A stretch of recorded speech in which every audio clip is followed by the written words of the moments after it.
नमस्कार दोस्तों, हमारी आज की कहानी का नाम है जवाब। अरे भाभी, आप कैसे बात कर रही हो? मासी उल्टा जवाब दे रही हो? देवर जी बोले। नहीं भैया, माँ को समझा रही थी मैं। ये उल्टा जवाब कहाँ हुआ? मैंने कहा देवर जी से, जरा अपनी मर्यादा में रहा करें आप। ससुराल में रहने के नियम भी नहीं पता आपको। मैं माँ की बेइज्जती नहीं बर्दाश्त करूँगा। माँ बोली, अरे लल्ला, तू औरतों की बातों में क्यों बोलता है? हम दोनों सुलझा लेंगे। और देवर जी चिढ़कर चले गई। मैं प्रियंका आलोक से शादी करके बनारस आए थे। सासू माँ, ससुर जी और एक देवर विशाल। भरा पूरा परिवार था। हम अपने घर में सबसे छोटे थे और ससुराल में बड़ी बहू बनकर आए थे। हम बड़े दिल से काम करते, सबकी सेवा करते थे, क्योंकि हम डर जाते थे कि कोई कुछ कह ना दे। पहले सब ठीक था, लेकिन कुछ महीने बाद देवर जी हमें हर बात पर टोका करते थे। सासू माँ कहती भी थी कि तुम ना बोला करो, लेकिन वे धीरे धीरे मेरी सास बनते जा रहे थे। भाभी, बिना नहाए रसोई ना बनाया करो। माँ पापा को नाश्ता समय पर दिया करो और ना जाने क्या क्या। मैं भी सुनकर परेशान हो जाती। आलोक के ऑफिस से आने पर उनके सामने भी, भैया कैसी बीवी ले आए हो, कोई भी काम ठीक से नहीं करती है। आलोक मुझ पर झल्लाते थे। मैं उनको सब बातें बताती, तब वे समझ जाते और कहते, छोटा भाई है, कोई नहीं।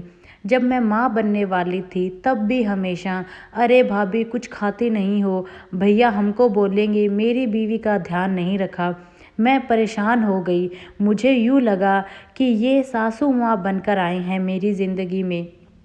एक दिन आलोक ऑफिस से आए और बोले, मेरा ट्रांसफ़र दूसरे शहर में हो गया है। फिर क्या था, मैं जिद करके इनके साथ हो ली और माँ जी को साथ ले गई, क्योंकि मैं माँ बनने वाली थी। 6 महीने बाद मैंने मेरे बेटे को जन्म दिया। सभी खुश थे।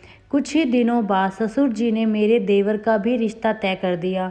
मेरी देवरानी कुमुद बहुत सुंदर पर स्वभाव से तेज थी। देवर की शादी करके मैं आलोक के साथ वापस आ गई और अपनी गृहस्थी में लग गई। 3 महीने बाद ससुर जी का फ़ोन आया कि माँ की तबीयत ठीक नहीं है, आ जाओ। मैं अपने बेटे को लेकर चली गई। वहाँ जाकर देखा सासू माँ बहुत बीमार है और देवरानी जी को कोई मतलब नहीं, वो अपने काम से काम रखती। मैं माँ को बोली, माँ यह सब क्या है? कुमुद तुम्हारा ध्यान नहीं रखती? और अब कहाँ गए भैया के नियम और कानून? माँ रोने लगी और बोली, बेटा हमारा कुछ भी कहना वह नहीं सुनती, अपने मन की करती है। तुम्हारा ससुर डांटे भी तो विशाल से झूठ कह देती है और वह हम पर चिल्लाता है, इसलिए मैंने तुमको बुलाया था। मुझे सब सुनकर बुरा लगा और मैं बोली, माँ इस बार मैं सब ठीक करके ही जाऊंगी। अगले दिन मैं सुबह उठकर नहाकर रसोई में चाय बनाने चली गई और देखा कि कुमुद बिना नहाए ही आ रही है। मैंने उसे बाहर ही रोक दिया और बोली, नहाकर आना कुमुद रसोई में। वह बोली, भाभी जी नहाने का नियम है। मैंने कहा, क्यों, देवर जी ने ये नियम तुमको नहीं बताए हैं? तभी देवर जी वहाँ आ गए। और क्या हुआ भाभी, कौन से नियम समझा रही हो मेरी बीवी को? और हंसने लगे। मुझे उनके हंसने पर गुस्सा आ गया और बोली, वही नियम जो मुझ पर लागू होते हैं, कुमुद पर नहीं। बिना नहाए रसोई में आना, तमीज़ से बातें ना करना, माँ बाप की सेवा ना करना, ये सभी नियम अपने अपनी बीवी को नहीं समझाए क्या? सारे नियम भाभी के लिए ही बने थे क्या देवर जी? वे बोले, ऐसा नहीं है भाभी, वो सब करती है। वो तो माँ पापा बात बात पर टोकते हैं तो क्या, माँ पापा को इज्जत नहीं देगी, उल्टा जवाब देगी। अब आपको माँ की इज्जत प्यारी नहीं है? माँ पापा ने कभी मुझको नहीं टोका तो वह कुमुद को क्यों कहेंगे? पूछो कुमुद से।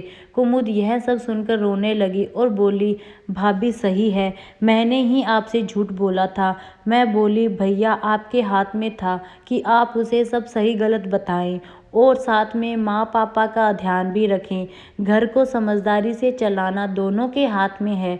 भैया ने शर्मिंदगी से सिर झुका लिया और दोनों ने मुझसे माफ़ी मांगी और कहा, आगे से ऐसा कुछ नहीं होगा। उन्होंने माँ और पापा से भी माफ़ी मांगी। मैंने कहा कि भैया नियम भी वही बनाए जिसे खुद भी पूरा कर सके। माँ और पापा दूर से देखकर मुस्कुरा दिए। धन्यवाद दोस्तों, आपको ये कहानी कैसी लगी कमेंट में ज़रूर बताएं।